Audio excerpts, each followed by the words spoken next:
Elders, chiefs, grand chiefs, ladies, gentlemen, and distinguished guests, it is my honor to welcome you to the Kuwaitan Tribal Council, Northern Authority, and Awasis Agency C24 Bill C92 Conference. The theme of this conference is Reclaiming Traditional Knowledge to Restore Cultural Values and Identity.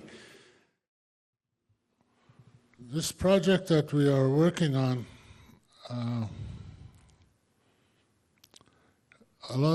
many people in the past have told us, have said, and have asserted that our children are sacred.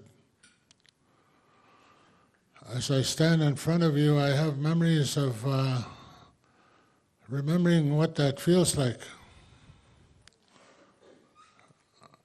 But I didn't have those memories for many, many years.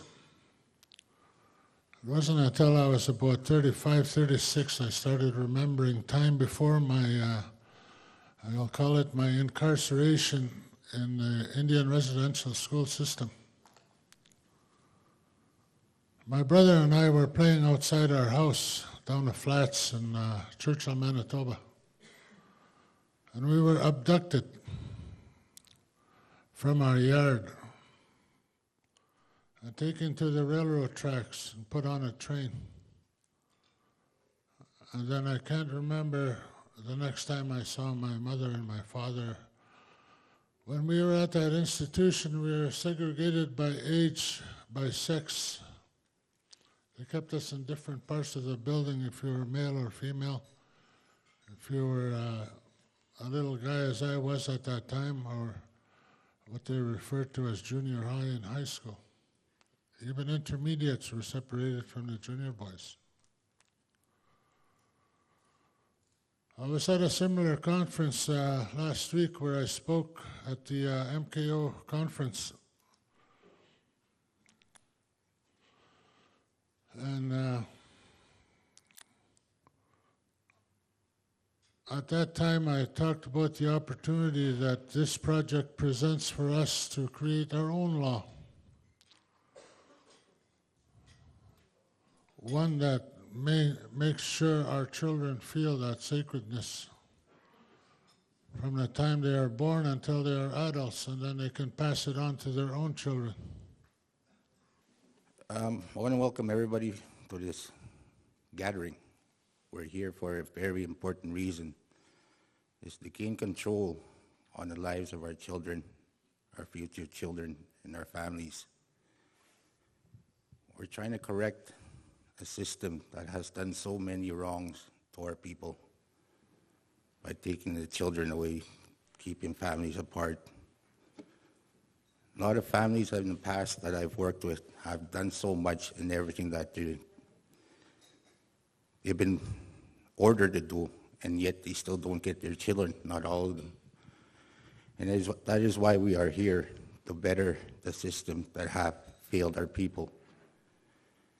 And it's very important that each of us give our input, our thoughts to this new process that we're going towards. And I was at the MKO CFS gathering too last week. And I have to ask the question, why are there different groups working apart and all of us have the same goal? We should try to work together, all of us, in unity.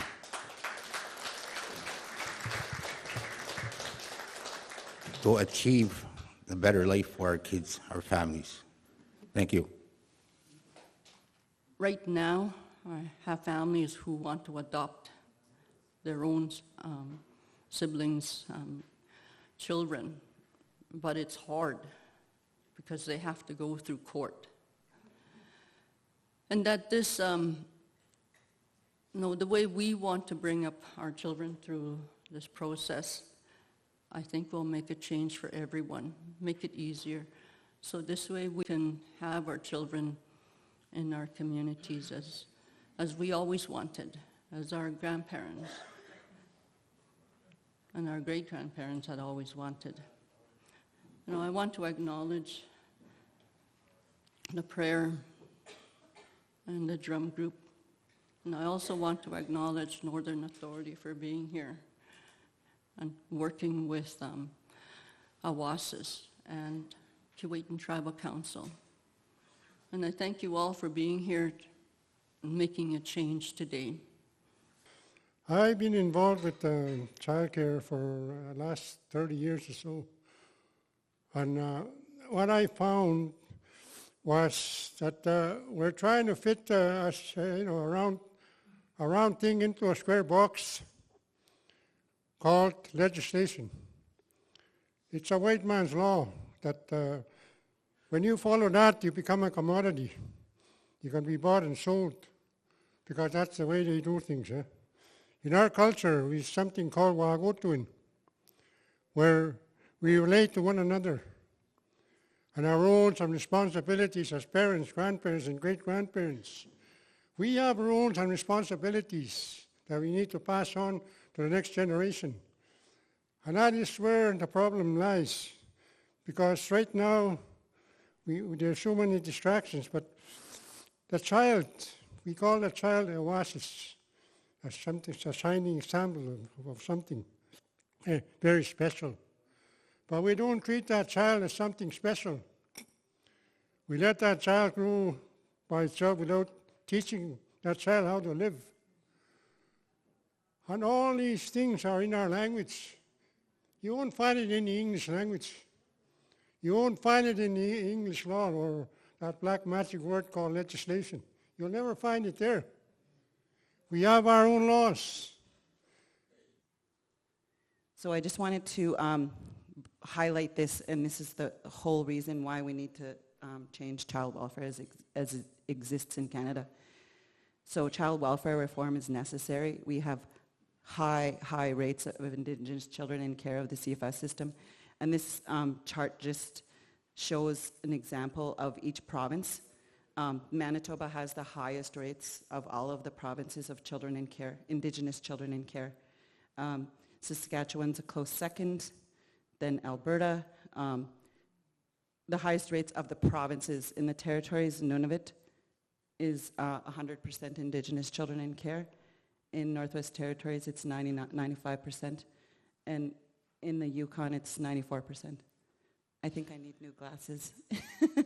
So this is just to show, I just wanted to show why we need to change the way the CFS system is today. It's not working for Indigenous people. So that's the purpose of these conferences, is to engage and get feedback from KTC Nation members. So Manitoba currently has approximately 12,000 children in out-of-home care, and 90% of those, approximately 90% of those are Indigenous. I know a lot of communities are engaging in using Bill C-92 to change their, the way, like how many children they have in care, and a lot of agencies are rescinding orders. So this 90% might not be as accurate for today, but as of 2 years ago, that was the case. There was 90% of Indigenous, 90% of all children in care were Indigenous. Manitoba's Indigenous population is only approximately 17%. So you could see how staggering that is, that although we have a high Indigenous population in Manitoba, we shouldn't have 90% of the children in care being Indigenous.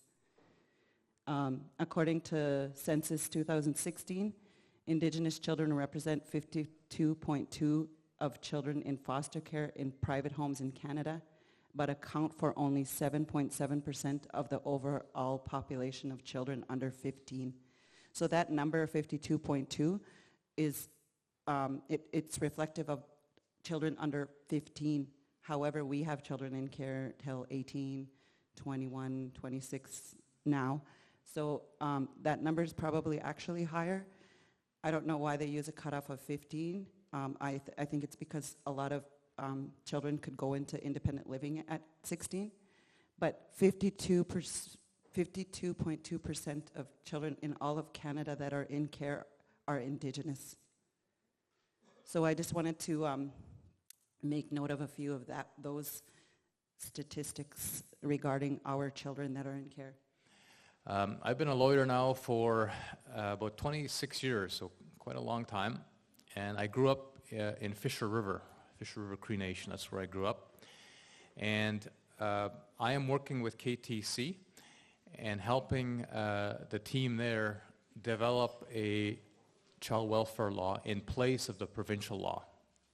And it's very, very important work. The Grand Chief said it very well this morning, that this work, or this law that we're putting in place, will be taken on by our children and those yet to come, our grandchildren. And I consider this the most important work I have done in my legal career. There is so much at stake. Val talked about 12,000 children in care. 90% of those children in care are our children.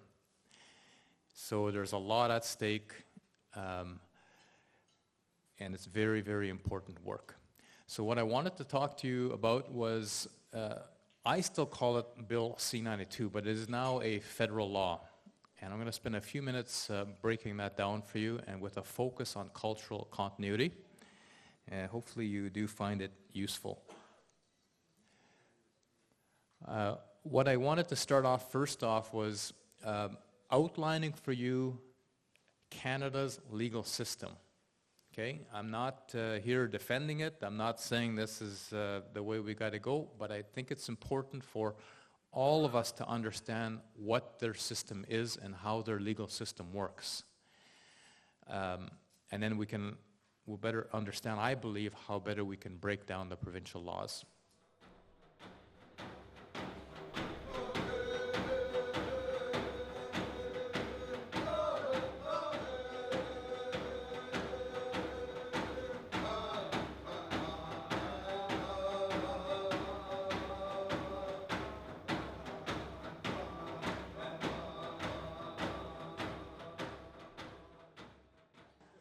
Okay. So, again, you know, a lot of how children were cared for was by extended relatives, right?